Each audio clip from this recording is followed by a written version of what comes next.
اسلام کا عقیدہ تقدیر ہے کہ سب کچھ پہلے سے طے شدہ ہے، اللہ کے علم میں سب کچھ ہے، اسی کے حساب سے جنت بھی لکھی جا چکی ہے اور جہنم بھی.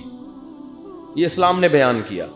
ہم اچھی بری تقدیر پر ایمان رکھتے ہیں، ہمارے ایمان کا حصہ ہے، ہمارے ایمان کا جزو ہے.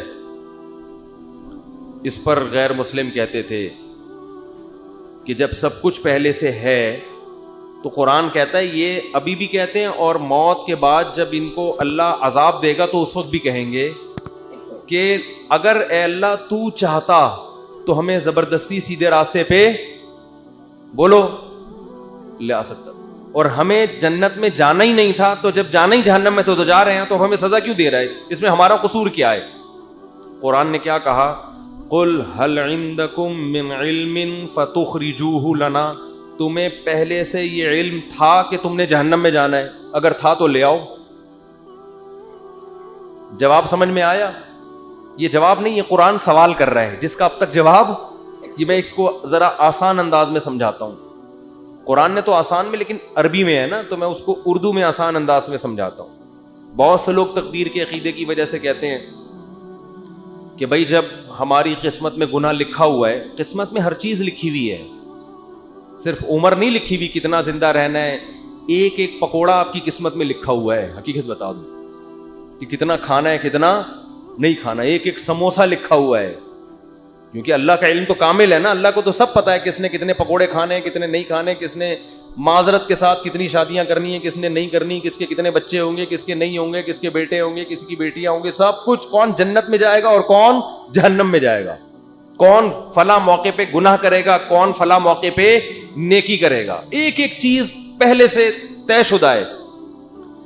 یہاں لوگ سوال پوچھتے ہیں کہ جب پہلے سے طے شدہ ہے تو ہم تو اسی کے حساب سے گناہ کر رہے ہیں نا، تو ہمیں اس پہ سزا کیوں ملتی ہے؟ سمجھ میں آ رہی ہے بات کہ نہیں آ رہی ہے؟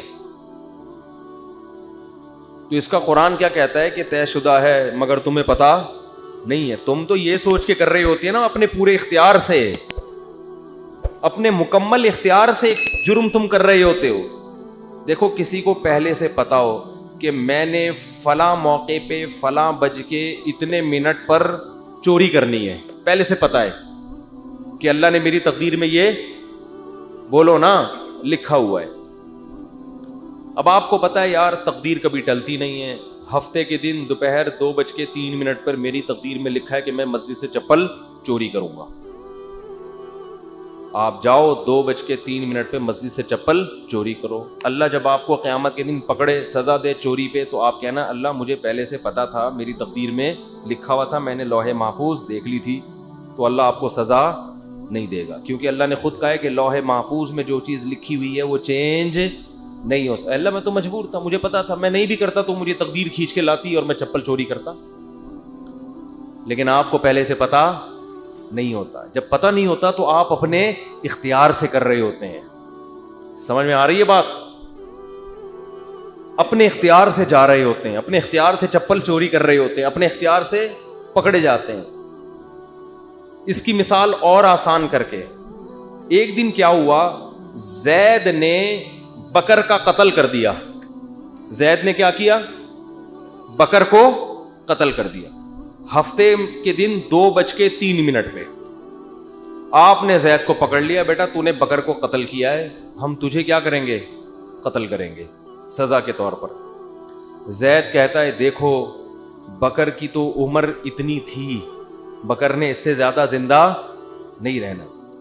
ہمیں پتہ ہے ہر آدمی کی عمر پہلے سے طے شدہ ہے، تو زید نے تو اتنے ہی سال زندہ رہنا تھا. حدیث میں آتا ہے ماں کے پیٹ میں جب بچہ ہوتا ہے تو پہلے سے فرشتہ لکھ کے چلا جاتا ہے کتنے عرصے کے لیے زندہ رہے گا یہ. تو اس نے تو ہفتے کے دن 2:03 پہ مرنا تھا، اس سے زیادہ اس نے زندہ نہیں رہنا تھا. بتاؤ سچ کہہ رہا ہوں؟ آپ کہیں گے بھائی بالکل سچ کہہ رہا ہے.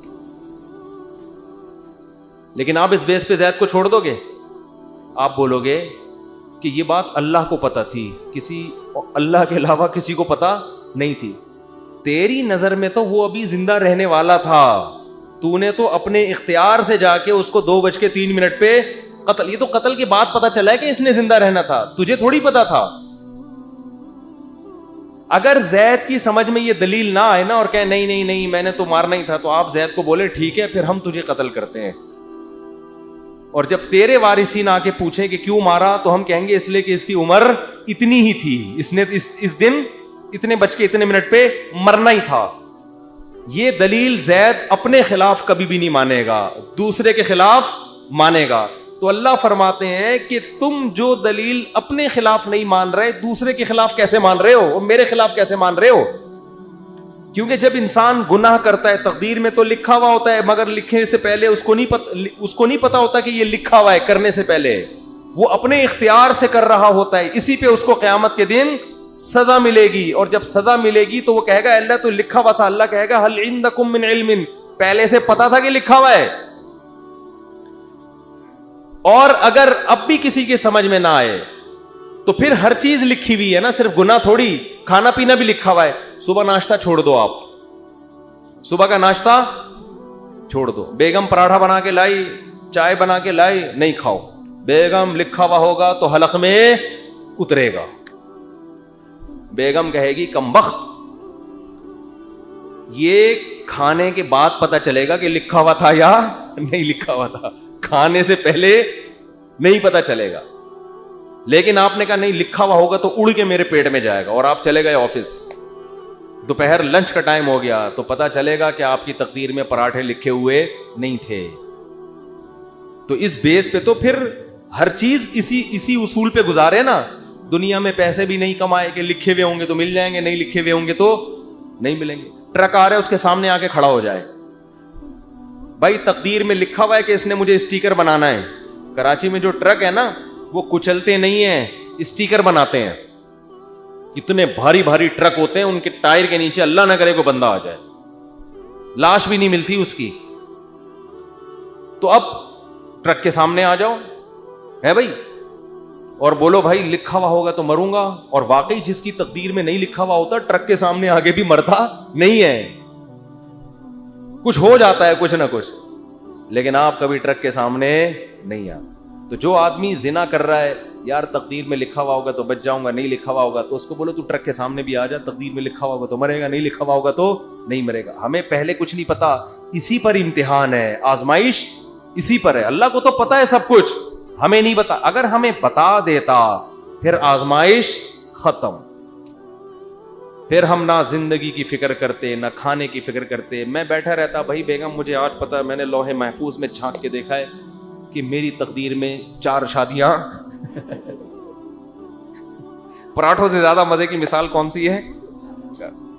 میری تقدیر میں یہ 4 لکھی ہوئی ہیں, مجھے رشتہ تلاش کرنے کی ضرورت نہیں ہے. اور واقعی کچھ لوگوں کی تقدیر میں لکھی ہوئی ہوتی ہیں, وہ نہیں بھی کر رہے ہوتے پھر بھی ہو جاتی. پنجاب میں ایک بہت بڑے بزرگ ہیں, نام نہیں بتاؤں گا, تو وہ 4 ہیں ان کی ماشاءاللہ. میں نے کہا بھائی یہ کیسے؟ انہوں نے کہا جو بیوہ ہوتی ہے نا محلے میں, لوگ زبردستی ان کے کھاتے میں لا کے ڈال دیتے ہیں, زبردستی ان کے کھاتے میں لا کے ڈال دیتے ہیں. حضرت آپ پاؤں پکڑتے ہیں, حضرت وہ بیچارے کر لیتے ہیں, نہیں چاہتے ہوئے بھی کر لیتے ہیں. تو دیکھو یہاں لوگوں کو مل نہیں رہی, اور جن کی تقدیر میں لکھی ہوئی ہے زبردستی ان کے کھاتے میں لا کے ڈالی جا رہی. تو شکر ہے 4 سے زیادہ کی اجازت نہیں ہے, ورنہ پنجاب کی ساری بیوائیں اور مطلقہ ان کے کھاتے میں. بڑے نیک ہیں وہ بزرگ, بہت نیک ہیں. تو اس لیے قرآن یہاں بھی بجائے آپ کا سوال کا جواب دینے کے نا کہ تقدیر میں لکھا ہوا ہے, قرآن آپ سے سوال کر لیتا ہے الٹا. تو یہ بھی ایک دلیل سے بات کرنے کا طریقہ ہوتا ہے کہ آپ اگلے کا سوال دینے کے بجائے آپ کہیں چل مان لیا تیری بات ٹھیک ہے, لیکن پھر ہمارا اس پہ یہ سوال ہوتا ہے, اس کا تو جواب دے. وہ قیامت تک بوکھلاتا رہتا ہے, اس کے پاس اس کا جواب نہیں ہوتا. تو ہمارا ایمان ہے, ہمارے ایمان کا حصہ ہے یہ چیز کہ ہر چیز پہلے سے طے شدہ ہے, جنتی بھی جہنمی بھی سب کچھ. کل میسر لما خلق لا, حدیث میں آتا ہے کہ جس کو اللہ نے جو جہاں کے لیے بنا ہے نا اس کو ویسے اعمال کی توفیق ملتی ہے. اب ہمیں نہیں پتا ہمیں اچھے اعمال کی توفیق ملے گی یا برے اعمال کی, کر کے دیکھ لو. اگر اچھے اعمال کرنا شروع کر دو گے اس کا مطلب جنت لکھی ہوئی ہے, برے کرنا شروع کر دو اس کا مطلب جہنم لکھی ہوئی ہے. تو یہ آپ اس لحاظ سے تقدیر آپ کے ہاتھ میں ہے کیونکہ ہمیں علم نہیں ہے. اور اللہ نے یہ قرآن میں جگہ جگہ کہہ دیا لا یظلم ربک احدا, تیرا رب کسی پہ ظلم نہیں کرے گا. ایک آدمی جنت میں جانا چاہتا ہے, میں زبردستی اٹھا کے تقدیر کی وجہ سے جہنم میں پھینک دوں, ایسا نہیں ہوگا. اور ایک آدمی جہنم میں چھلانگ مارنے کی کوشش کر رہا ہے اور میں اس کی تقدیر میں لکھ دوں کہ یہ جنتی ہے, نہ نہ نہ, ایسا نہیں ہوگا. تیرا رب کسی پہ ظلم نہیں کرے گا. سمجھ میں آ رہی ہے بات کہ نہیں آ رہی؟ تو میں قرآن کا انداز بتا رہا ہوں کہ قرآن بسا اوقات سوال کا جواب دینے کے بجائے کیا کر لیتا ہے, سوال اٹھا لیتا ہے. تو یہ ہمیں اس سے سبق ملتا ہے کہ اہل باطل کے ہر اعتراض کا جواب مت دیں, بلکہ الٹا ان سے سوال پوچھنا شروع کر دیں. سمجھتے ہو؟ یہ بھی ایک جان چھڑانے کا, یعنی صحیح طرح سے جان چھڑانے کا طریقہ ہے کہ تم بھی تو ان باتوں کا جواب دو نا. جیسے موسیٰ علیہ السلام سے فرعون نے یہ کہا کہ الم نربک فینا ولیدا ولبثت فینا من عمرک سنین. اے موسیٰ, آج تو میرے سامنے مجھے نصیحت کر رہا ہے, مجھے غلط کہہ رہا ہے, تو میں نے تجھ پر احسان کیے کہ بچپن سے تجھے اپنے محل میں پالا, تو میرے ان احسانات کا جواب چاہیے. تو موسیٰ علیہ السلام نے بجائے جواب دینے کے الٹا فرعون سے سوال کر لیا ہے بھائی, تلک نعمت تمنها علی ان عبدت بنی اسرائیل. اے فرعون, یہ نعمت بھی تو ہے کہ تو نے صدیوں سے میری قوم کو غلام بنایا ہوا ہے اور ان کے مردوں کو قتل کر رہا ہے, میری قوم کی عورتوں کو زندہ رکھتا ہے اور مردوں کو کیا کرتا ہے, قتل. تو ذرا بیلنس کر کے دیکھ لے, ٹھیک ہے نا؟ بہت مشکل ہے بات سمجھانا. تو کیا کر لے, پلس مائنس کر لے. یہ ایک احسان اگر مان لیں اس کو احسان ہے کہ میں تیرے محل میں پلا بڑا ہوں, تو یہ جو میرے ساتھ میری قوم کے ساتھ ظلم ہو رہا ہے, یہ بھی تو میری ذمہ داری ہے کہ میں اس کے خلاف آواز اٹھاؤں. تو فرعون یہ جواب, اس جواب کے بعد فرعون کیا ہو گیا, مزید کوئی احسان نہیں گنایا کہ تو نے اس دن میرے ہاں کھانا بھی کھایا تھا, اس دن ٹھنڈا پانی بھی پیا تھا, اس دن یہ بھی ہوا تھا, اس دن تو بیمار تھا تو میں نے تیرا علاج بھی کروایا. فرعون نے کہا یہ ایسی دلیل پیش کر دی ہے کہ بھائی سینکڑوں انسانوں کے قتل کے مقابلے میں یہ کیا اس کی حیثیت ہے, اتنے لاکھوں لوگ میں نے مار دیے جان سے. تو اہل باطل کی کوشش ہوتی ہے ہمیشہ آپ پہ سوار رہے ہیں, تو آپ بجائے, وہ ہمارے حضرت ایک واقعہ سنایا کرتے تھے کہ ایک آدمی اللہ سے دعا مانگ رہا تھا, اے اللہ گھوڑا دے دے. سواری کے لیے گھوڑا مانگتے ہیں نا, دیہاتی آدمی تھا بیچارہ, سیدھا سادہ, اے اللہ تو نے اتنے لوگوں کو گھوڑا دیا, اے اللہ مجھے بھی گھوڑا دے دے. تو ایک دن کیا وہ چلا جا رہا ہے, دعا مانگ رہا ہے, اللہ مجھے بھی گھوڑا دے دے. اس زمانے میں گھوڑا ایسے جیسے لینڈ کروزر, دعائیں مانگ رہا ہے, اللہ میں غریب آدمی مجھے بھی گھوڑا دے دے. ایک دن کیا ہوا کہ ایک سیٹھ صاحب کی گھوڑی نے بچہ دیا. اب وہ سیٹھ صاحب جا رہے ہیں راستے میں, اس نے بچہ دے دیا. تو سیٹھ صاحب کو کوئی نظر نہیں آیا, اس نے اس کو بولا, تھپڑ مار کے بولا یہ اٹھا اپنے کندھے پہ لے کے میرے گھر پہنچا اس کو. ابھی بیچارہ ٹینشن میں آیا, گھوڑی کا بچہ بھاری ہوتا ہے, وہ اٹھا کے اپنے کندھے پہ لے کے جا رہا ہے اور کہہ رہا ہے اے اللہ تو دعا سنتا تو ہے, سمجھتا نہیں ہے. معاذ اللہ, سنتا تو ہے, میں نے گھوڑا مانگا تھا سوار ہونے کے لیے, تو نے گھوڑے کو ہی مجھ پہ سوار کر دیا. گھوڑا تو نے دیا مگر میں نے اس مقصد کے لیے تھوڑی مانگا تھا گھوڑا. معاذ اللہ, نقل کفر نباشت. تو بجائے اس کے کہ باطل کو اپنے اوپر سوار ہونے دو, باطل کے اوپر سوار ہو جاؤ کہ تم تو اتنے صبح و شام اعتراضات, یہ بھی غلط, یہ بھی غلط, یہ بھی غلط, یہ بھی غلط. تو تمہارے اندر بھی تو بہت ساری غلطیاں ہیں, تو ان کو فیس کرنے کے لیے باطل کبھی تیار نہیں ہوتا. اور ہم اس غلطیوں کا جواب دیں گے جن کو تم غلط کہہ رہے ہو, حقیقت میں وہ غلط نہیں ہے, اس کے تو ہم جواب دینے کے لیے تیار ہیں. لیکن ہم بتا رہے ہیں کہ تمہارے اندر تم نے جو کچھ کیا ہے, ہم اس کا جواب اس کے لیے تیار نہیں ہوتے. تو یہ سیاستیں ہوتی ہیں, چالاکیاں ہوتی ہیں. سمجھتے ہو بات کو؟ تو خیر جلدی سے بیان کو سمیٹ کے ختم کرتا ہوں. تو سورہ قلم میں اللہ نے اہل مشرک کے سوال کا جواب تو دیے دوسری جگہوں پر, لیکن یہاں اللہ نے الٹا ان سے سوالات. تو یہ مضمون ہمارا کئی ہفتوں سے چل رہا تھا. پھر قرآن نے کہا ام تسألہم اجرا فہم من مغرم مثقلون. ایک اور سوال کر لیا کہ اے نبی آپ نے اتنے سالوں سے ان پہ محنت کر رہے ہیں, معاشرے سے کٹ گئے ہیں, آپ نے ان سے اس پر کوئی اجر یا کمیشن کا مطالبہ نہیں کیا. یہ خود آپ کے برحق ہونے کی دلیل ہے. ان سے مطالبہ نہیں کیا آپ نے, بلکہ آپ کا اس میں الٹا نقصان ہو رہا ہے. ام عندہم الغیب فہم یکتبون، یہ آیت ہے جس پر آج میں نے درس دینا تھا، وقت تھوڑا رہ گیا تو مختصر دیتا ہوں. قرآن کہہ رہے ام عندہم الغیب فہم یکتبون، کیا ان کے پاس غیب کا علم ہے جس کو یہ لکھ رہے ہیں؟ کیا علم؟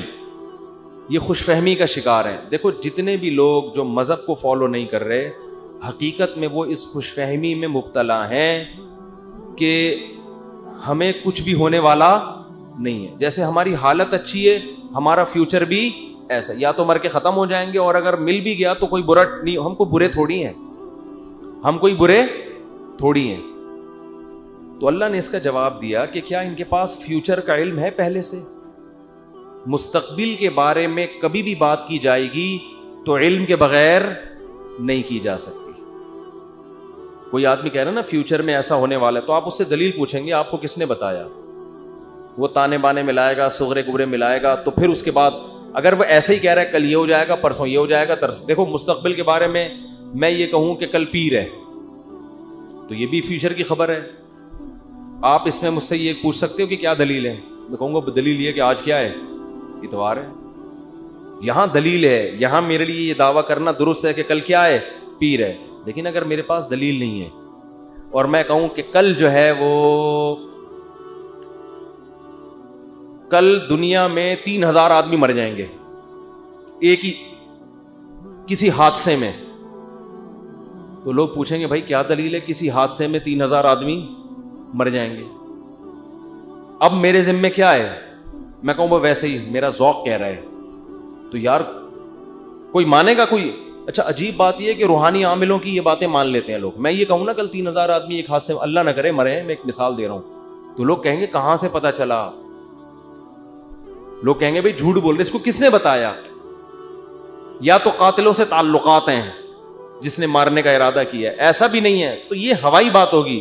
لیکن یہی بات روحانی عامل کرے گا تو لوگ کیا کریں گے؟ حضرت کا علم ہے بھائی، حضرت کے پاس بولو علم ہے. ابھی روحانی عاملوں پہ نہیں جاؤں گا، پھر میں معین اختر کی طرح نا بلب کے رشتہ داروں کو بھی، تو اب تو میں روحانی عاملوں کے رشتہ داروں کو بھی اچھے الفاظ سے یاد نہیں کرتا. رشتہ داروں سے مراد وہی جو بلب کے رشتہ دار تھے. اب آپ کہیں گے بلب کے کون سے رشتہ دار ہوتے ہیں؟ ہمارے ہاں کبھی بھی جس بندے کو برا کہا جاتا ہے گالی اس کو نہیں دی جاتی، ہمیشہ اس کے رشتہ داروں کو ہمیشہ گالی دی جاتی ہے. یہ ہمارے ایک ٹرینڈ چل نکلا ہے.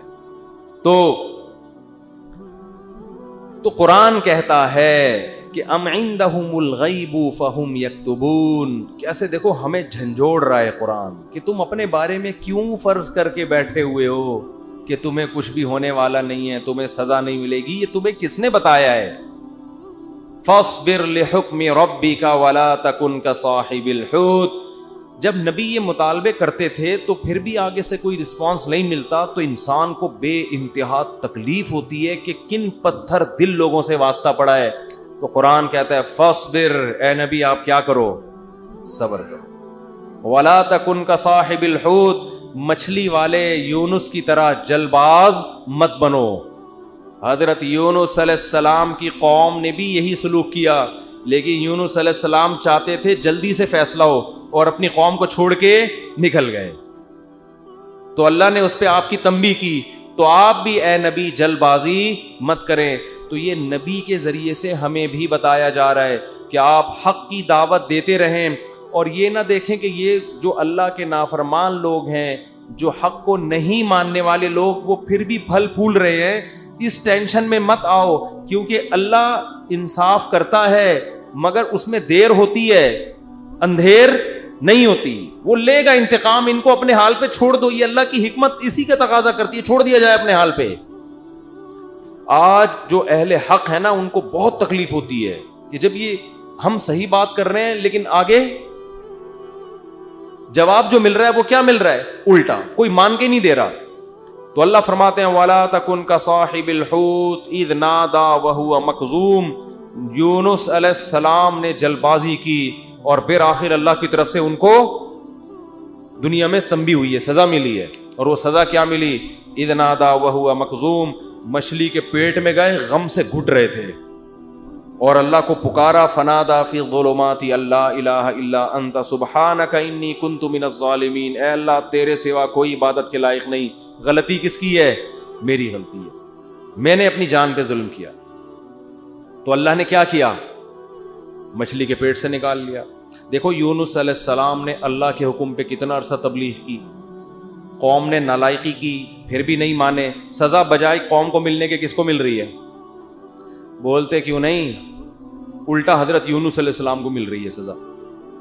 تو اب آپ بتاؤ کیسا پیغمبروں کا صبر کا پیمانہ ہے. ایسے موقع پہ بھی اللہ کے خلاف کوئی شکایت زبان سے بولو نہیں نکال. کیوں؟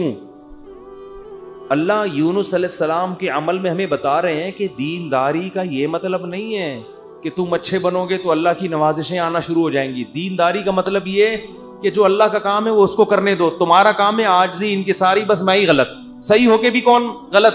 میں غلط. ہمیشہ غلطی کس کی کھاتے میں ڈالنی ہے؟ بولتے کیوں نہیں؟ دیکھو ہم نماز پڑھتے ہیں, نماز کے بعد 3 دفعہ استغفر اللہ پڑھتے ہیں, تو کیا کسی نامحرم کو دیکھا ہوتا ہے ہم نے نماز میں؟ بولتے کیوں نہیں؟ تو کوئی تک بنتا ہے استغفر اللہ کا؟ یا ہم نے کوئی جرم کیا ہے, نماز پڑھی اور کیا کہلوایا جا رہا ہے؟ استغفر اللہ استغفر اللہ. بھائی اگر استغفر اللہ پڑھنا تھا تو یہ نماز پڑھی کیوں کی تم نے؟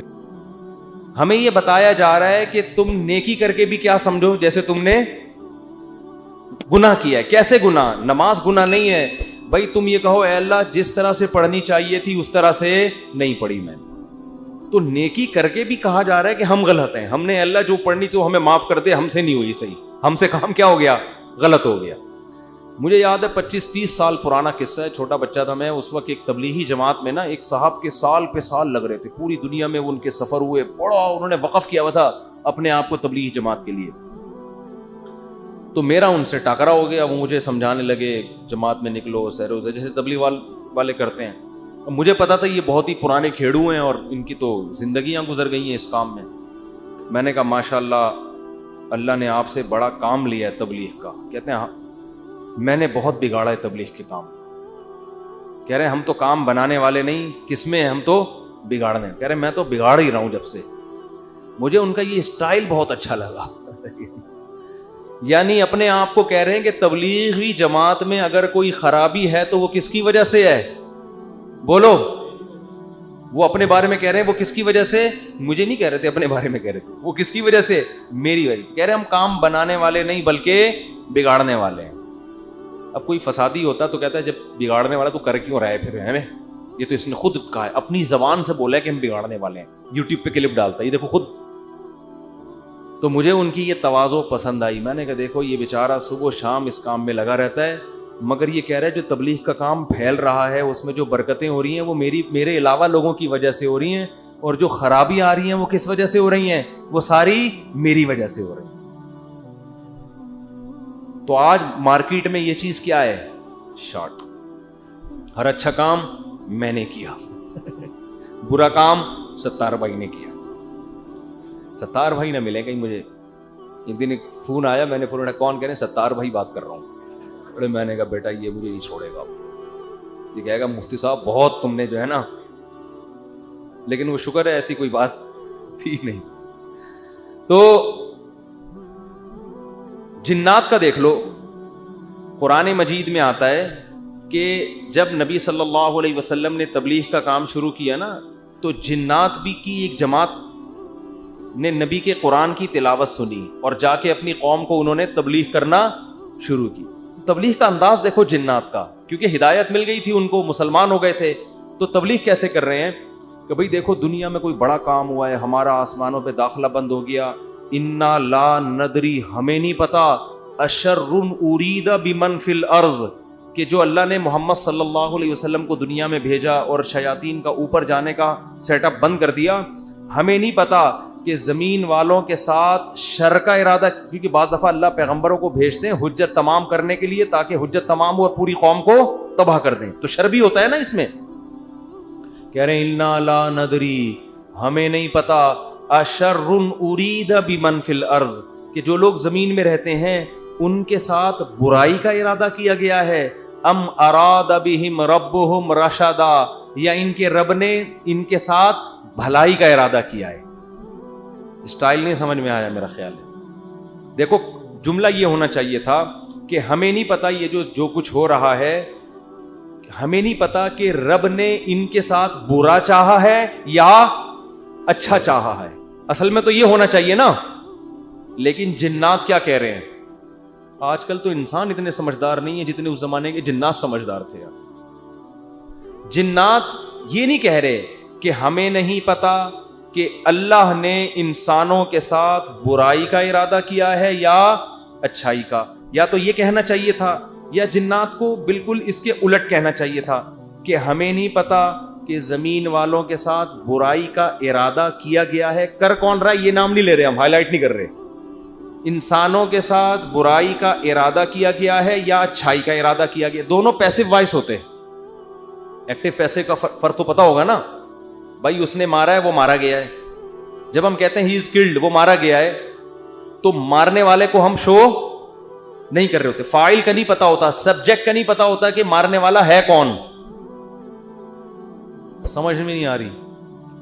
تو قرآن کہہ رہا ہے ہونا یہ چاہیے تھا کہ جنات یا تو شر اور خیر کا ارادہ کرنے والے کا نام نہ بتاتے کہ کون ارادہ کر رہا ہے, بلکہ دونوں کو پیسو وائز میں لاتے کہ ہمیں نہیں پتا کہ زمین والوں کے ساتھ برائی کا ارادہ کیا گیا یا اچھائی کا ارادہ کیا گیا. یا تو یوں کہتے, اور اگر سبجیکٹ کا ذکر کرتے تو یوں کہتے ہمیں نہیں پتا کہ رب نے زمین والوں کے ساتھ برائی کا ارادہ کیا ہے یا اچھائی کا ارادہ کیا ہے. لیکن جنات اتنے ہوشیار, جب اچھائی کا تذکرہ آیا تو رب کا تذکرہ کیا, برائی کا آیا تو سبجیکٹ کو کیا کر دیا, حذف. تو کیا کہہ رہے ہیں, انا لا ندری, ساڈی عقل وچ یہ بات نہیں آندی, سانو نہیں پتا کہ اشر ارید بمن فی الارض, پیسو وائس, کہ زمین والوں کے ساتھ برائی کا ارادہ کیا گیا ہے. کون کر رہا ہے یہ نہیں بتائیں گے, یہ میں نہیں بتاؤں گا, یہ نہیں بتاؤں گا میں. حالانکہ وہ بھی کون کر رہا ہے, اللہ ہی کر رہا ہے نا, لیکن اللہ کا نام نہیں لے رہے. ہمیں نہیں پتا کہ زمین والوں کے ساتھ برائی کا ارادہ کیا گیا ہے یا اللہ نے اچھائی کا ارادہ کیا ہے. اچھائی کی جب بات آئی تو اللہ کی طرف نسبت, برائی کی بات آئی تو وہ بھی تو اللہ ہی ارادہ کر رہا ہے, لیکن اللہ کا نام ذکر نہیں کر رہے. ادب کی وجہ سے کہ بھائی برائی اگر ہو رہی ہے تو اللہ تو کر تو رہا ہے, لیکن انسانوں کی حرکتوں کی وجہ سے ہو رہا ہے, تو گویا انسان خود ہی کر رہے ہیں اپنے ساتھ. یہ اللہ تو محض ایک خالق ہے, کر کون رہے ہیں, یہ خود ہی کم وقت کر رہے ہیں. اچھائی ہو رہی ہے تو پھر اللہ کر رہا ہے. یہ تمیز ہمیں کس سے سیکھنی چاہیے, جنات سے. کوشش نہ کریں کسی جن کو بھلا کے تمیز کے چکر میں, ایسا نہ ہو کہ مارکیٹ سے بالکل شارٹ ہو جائیں. تو اس سے ہمیں یہ پتا چلا کہ اسلام میں بڑے کا احترام ہے. بعض چیزیں حقیقت پر مبنی ہوتی ہیں مگر اس کو زبان سے ادا نہیں کیا جاتا. جیسے اللہ کی تعظیم ہے ایسے ہی بڑوں کی بھی تعظیم ہے. حدیث میں آتا ہے, آپ صلی اللہ علیہ وسلم نے فرمایا جو ہمارے بڑوں کی تعظیم نہیں کرتا وہ ہم میں سے نہیں ہے. تو جب کوئی برائی کی نسبت کسی بڑے کی طرف کی جائے تو ابا کا نام لے کے نہ بتایا کرو یہ سب کچھ ابا نے کیا ہے. بولو بھائی یہ ہمارے گھر میں ہوا ہے, ٹھیک ہے نا, یہ ہمارے گھر میں. بولتے کیوں نہیں؟ مثال کے طور پر اس دن ابا ایسے پھل لے کر آئے جس کی وجہ سے بچوں کو ڈائریا ہو گیا. اتفاق سے اس دن ابا سڑے ہوئے پھل لے آئے سستے کے چکر میں. ابا ایسے کام کرتے رہتے ہیں مارکیٹ میں. اب بچے لیٹے ہوئے ہیں تو اب بیگم کو چاہیے یہ نہ کہے کہ انہوں نے ڈائریا پھیلایا ہے, بلکہ کہے ہمارے گھر میں ڈائریا پھیل گیا ہے. ٹھیک ہے نا, وہ ابا خود ہی سمجھ جائے گا کس نے کیا یہ کام. پھل کی طرف نسبت کرتے ان پھلوں نے بیمار کیا ہے نسبت. بولو بچے بھی یہ نہ کہیں ہمارے ابا نے ہمیں بیمار کیا ہے, بلکہ بچے یہ کہیں ان پھلوں نے ہمیں, بلکہ پھل سے ابا سمجھ جائیں گے اصل میں مجھے چھیڑ رہے ہیں, بس ابا ہو گئے بیمار. آج کل ادب تمیز مارکیٹ سے بالکل شارٹ. ایک آدمی کو کرونا ہوا, اس کے بعد اس کی بیوی کو بھی ہو گیا. مجھے بار بار آ کے بتا رہے میری بیوی کہہ رہی آپ کی وجہ سے ہوا ہے مجھے بھی. اب دیکھو اس آدمی کو تو ٹینشن ہوگی نا یار, وہ ہو گیا اللہ کی طرف سے ہو گیا. نہیں پہلے آپ کو ہوا تھا تو آپ کی وجہ سے کس کو ہوا ہے, مجھے. اسی طرح شوہر بھی بیوی پہ بلی ڈال سکتا ہے, تمہیں ہوا تھا تمہاری وجہ سے مجھے ہوا ہے. بھائی کس کی وجہ سے ہوا ہے, بس اللہ کی قدرت ہے, ہو گیا. چھوڑو وہ کون گلے ملا تھا آپ سے, کس نے آپ کی طرف منہ کر کے چھینکا تھا. ہم ایسے بہت سے لوگوں کو جانتے ہیں جو ٹی بی کے مریضوں کے ساتھ چپک کے انہوں نے زندگی گزاری, خدمت کی, مگر ان کو ٹی بی نہیں ہوئے, اور 2 گھر چھوڑ کے جو بندہ بیٹھا ہوا تھا اس کو ہو گیا. تو آج کل نا یہ تمیز مارکیٹ سے چھاٹ ہو رہی ہے, بڑے چھوٹے کا ادب کیا ہو رہا ہے, ختم, فوراً بلی ڈال دیتے ہیں اس نے کیا ہے. تو اگر کیا بھی ہو بھائی نسبت مت کرو, تقدیر کا حصہ بھائی ہو گیا ہمارے ساتھ. قرآن دیکھو ابراہیم علیہ السلام کیا کہتے ہیں, وَإِذَا مَرِضْتُ فَهُوَ يَشْفِينِ, کیا خاندانی کلام ہے یار. حضرت ابراہیم کہہ رہے ہیں جب میں بیمار ہوتا ہوں اللہ مجھے شفا دیتا ہے. حالانکہ بیمار کون کرتا ہے, وہ بھی تو اللہ ہی کر رہا ہے نا. تو کہنا تو یہ چاہیے تھا کہ اللہ ہی بیمار کر کے اللہ ہی مجھے ٹھیک کر دیتا ہے. تو سوال ہے اس میں اللہ کی تعریف کی کیا ضرورت ہے, بیمار بھی تو اسی نے کیا تھا. لیکن اللہ کی حمد و ثنا کر رہے ہیں, بیمار تو میں ہو جاتا ہوں, شفا کون دیتا ہے, اللہ. تو یہ ادب تمیز سکھایا جا رہا ہے کہ انسان کے بچے بن کے زندگی گزارو, بڑے چھوٹے کا ادب کرو. القابات بھی بڑے چھوٹے کے لیے الگ الگ ہونے چاہیے. تو خیر قرآن کیا کہتا ہے, اے نبی فصبر, آپ نے کیا کرنا ہے, صبر کرنا ہے. تو ہمیں بھی ترغیب دی جا رہی ہے کہ ہم یہ نہ سمجھیں کہ ادھر ہم دعوت دیں گے ادھر فوراً لوگ ہماری دعوت پر لبیک کہیں گے. جس کو جو بات سمجھائیں گے 2 منٹ میں اس کی سمجھ میں وہ بات آ جائے گی اور وہ بالکل ہمارے نظریات کے مطابق ہو جائے گا, اور اس طرح ہم ہنسی خوشی زندگی گزاریں گے. لوگ یہی کہتے ہیں, پھٹے اسی پہ ہوتے ہیں نا. باپ کہہ رہا ہو یار میں بیٹے کو سمجھا رہا ہوں, کم وقت کی سمجھ میں ہی نہیں آ رہا. بیٹا کہتے ہیں ہم ابا کو سمجھاتے ہیں, ابا کی سمجھ میں نہیں آ رہا. شوہر بیوی کو سمجھا رہا ہے, اس کی کھوپڑی میں نہیں آ رہا. بیوی شوہر کو سمجھا رہی ہے, اس کی کھوپڑی میں نہیں. اپوزیشن حکومت کو سمجھا رہی ہے, حکومت کی سمجھ میں نہیں آ رہا. حکومت اپوزیشن کو سمجھا رہی ہے, اپوزیشن کی سمجھ میں نہیں آ رہا. تو اگر دنیا میں جو بات سمجھائی جائے, میں کب سے کیا کیا سمجھا رہا ہوں, سمجھ میں آ رہا ہے, کب سے کیا کیا سمجھا رہا ہوں, سمجھ میں نہیں آ رہا. تو اگر ایسا ہی دنیا میں نظام ہو جائے کہ ادھر سمجھایا ادھر سمجھ میں آ گیا, تو سب ہنسی خوشی زندگی گزارنا شروع ہو جائیں گے. وہ ایک شاعر ہے ہندوستان کا, ان کا نام ذہن سے نکل گیا, تراز کر کے آتا ہے, پتہ نہیں ایچ ایم تراز ہے, کچھ ایم تراز کر کے آتا ہے, بڑے زبردست شاعر ہیں. میں نے جب ان کی ایک دفعہ شاعری سنی نا تو مجھے بڑا, اس لیے نہیں کہ مجھے نہیں پتا کیسے آدمی, اچھا ہی ہوں گے, لیکن مجھے اردو سے لگاؤ ہے, محبت ہے. تو ہندوستان کے شاعروں میں بڑی زبردست شاعری ہے اردو کی نا. تو میں نے جب اس بندے کی شاعری سنی, میں نے کہا یار یہ 2014 کی بات ہے. میں نے کہا اس بندے سے ملاقات کا دل چاہتا ہے, اس نے اردو پہ بڑی محنت کی ہے. تو اللہ کی قدرت, یہ جو عمرہ ہے نا, عمرہ یہ مسلمانوں کے لیے بہت بڑا ایک ذریعہ ہے آپس میں کمیونیکیشن کے لیے. یہ میں نے انگریزوں کی کتاب میں یہ بات پڑھی ہے, گوروں نے لکھا ہے کہ مسلمان سائنسدان جو بہت بڑے بڑے حکیم بنے نا, جنہوں نے جڑی بوٹیوں پہ ریسرچ کی, اس کی ایک بہت بڑی وجہ مسلمانوں کا حج ہے. کیونکہ حج کرنے کے لیے کہاں کہاں سے, ساؤتھ افریقہ سے اور کہاں کہاں سے دنیا سے لوگ آتے تھے.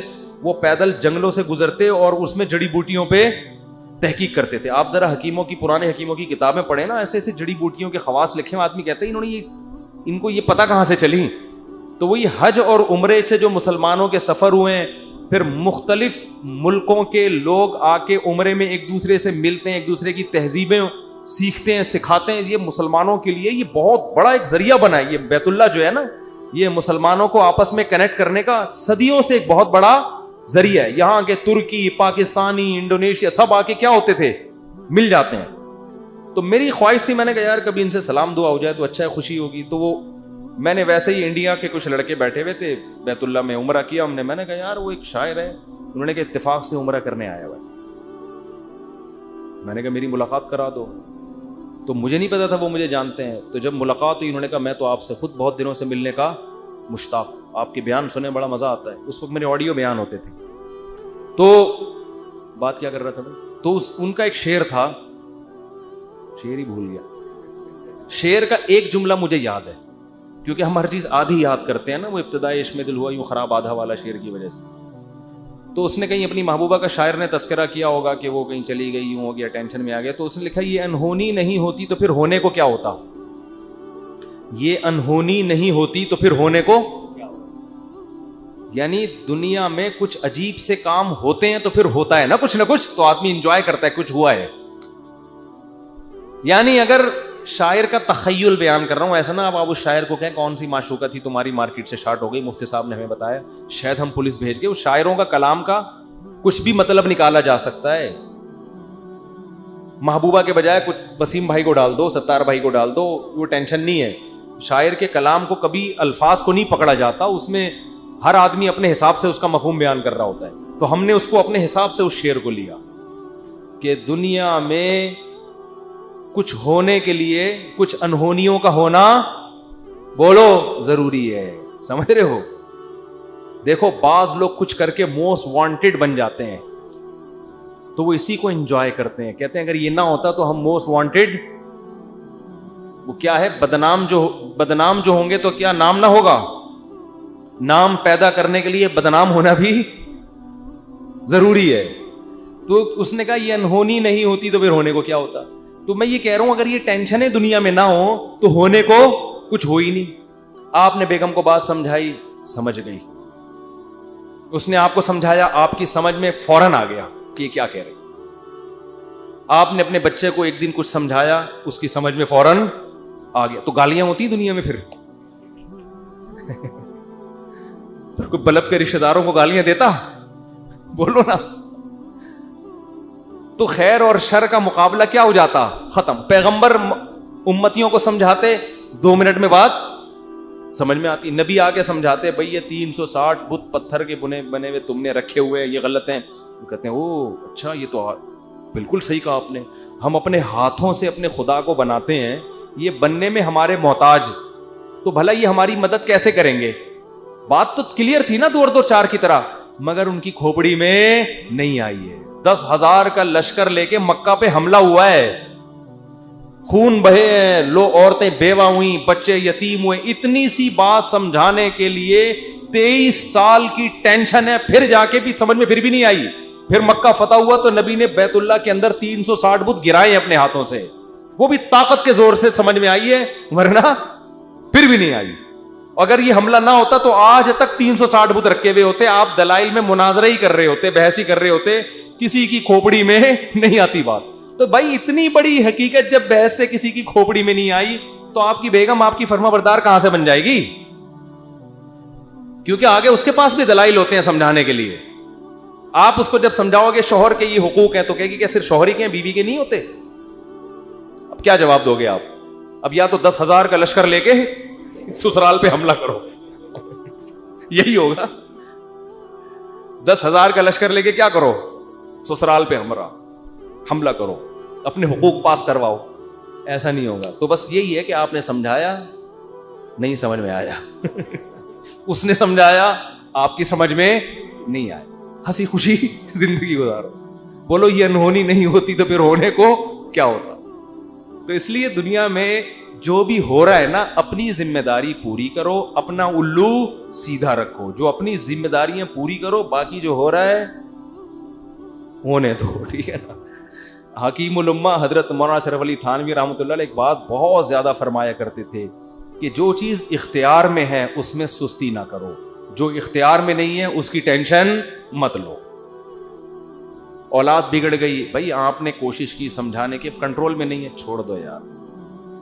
ساری زندگی یہی ٹینشن نہیں, بولو پالتے ہیں ٹینشن, میرا بچہ کیوں نہیں صحیح ہو رہا, میرا بچہ کیوں نہیں صحیح ہو رہا, میرا بچہ کیوں نہیں صحیح ہو رہا. چھوڑ دے یار اس کو اپنے حال پہ, چھوڑ دو اس کو اپنے حال پہ. یہ کیوں نہیں ٹھیک ہو رہا, وہ کیوں نہیں ٹھیک ہو رہا, یہ کیوں نہیں صحیح ہو رہا, عمران خان نے جو وعدے کیے تھے پورے کیوں نہیں ہو رہے. تمہارے اور کم ٹینشن ہے یار. تو اللہ پوچھ لے گا بھائی جو آپ نے وعدے کیے تھے پورے کیے کہ نہیں کیے.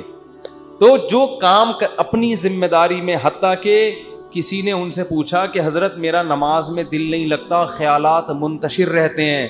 انہوں نے فرمایا نماز میں دل لگانے کی کوشش کرنا فرض ہے, دل لگنا فرض نہیں ہے.